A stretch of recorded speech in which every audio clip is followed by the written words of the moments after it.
Assalamualaikum warahmatullahi wabarakatuh. Berjumpa lagi dengan saya Anissa Uslohal Imam. Kali ini saya akan menyampaikan materi tentang intisari teks laporan hasil observasi atau ringkasan teks laporan hasil observasi. Ya, kemarin kalian sudah mempelajari tentang apa itu teks laporan hasil observasi, ciri-cirinya bagaimana ya. Nah, sekarang ketika kalian sudah membaca contoh teks laporan hasil observasi, kalian sudah tahu isi dari teks itu apa saja.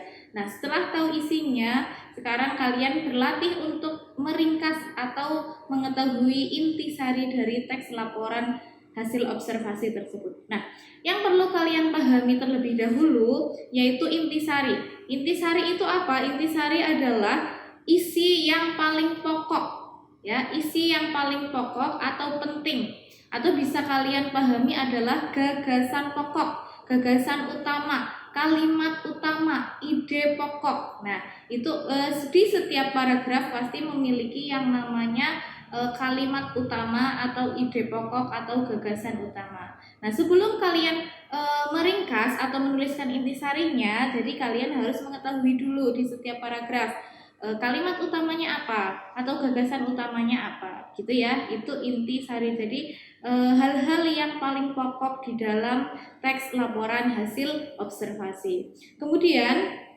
ciri-ciri intisari. Ciri-ciri intisari yang pertama, tidak mempertahankan gagasan. Maksudnya adalah kalimatnya itu tidak hanya sesuai dengan teks yang awal. Jadi kalian mengetahui, jadi tidak mempertahankan gagasan, gitu ya. Jadi kalau ada gagasan utamanya atau gagasan pokoknya, jadi kalian tuliskan di situ. Ya. Kemudian yang kedua, bebas mengombinasikan kata-kata asal, tidak menyimpang dari inti. Jadi kalau kalian sudah tahu gagasan utamanya apa, kalian tidak semena-mena atau tidak langsung menuliskan apa adanya dari teks itu. Jadi kalian kembangkan menggunakan kalimat sendiri, menggunakan kata-kata sendiri, yang pasti tetap menggunakan bahasa Indonesia yang baik dan benar ya. Nah, jadi kalian menuliskan atau mengembangkan sendiri, yang penting intinya itu sama, begitu. Kemudian yang ketiga, tujuannya untuk mengambil inti, ya. Jadi kalaupun kalian awalnya gagasan utamanya 2 kalimat atau 1 kalimat dalam satu paragraf itu. Nah, dari 1 kalimat itu kalian kembangkan sendiri menggunakan kalimat kalian sendiri, gitu ya. Oke, lanjut. Manfaat ikhtisar atau intisari atau ringkasan. Manfaatnya yang pertama adalah untuk mengembangkan ekspresi serta penghematan kata.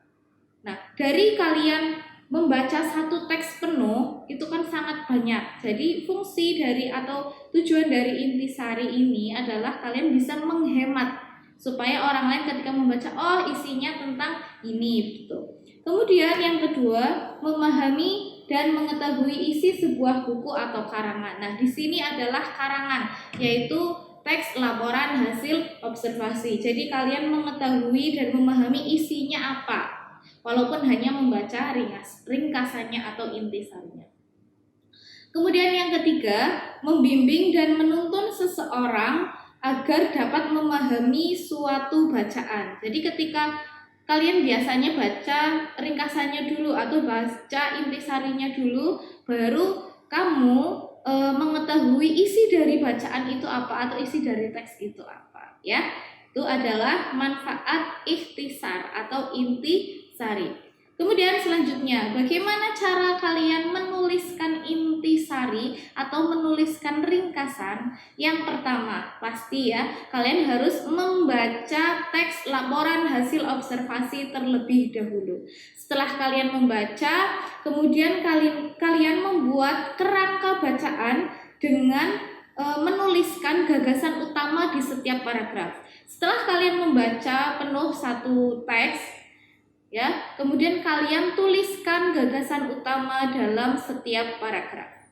Setelah kalian menuliskan gagasan utama tersebut, baru kalian menulis intisari atau ringkasan, gitu ya. Kemudian contoh menuliskan ringkasan nanti akan ditampilkan di sini ya, contohnya seperti apa. Jadi dari bacaannya yang mana, contohnya seperti apa gitu.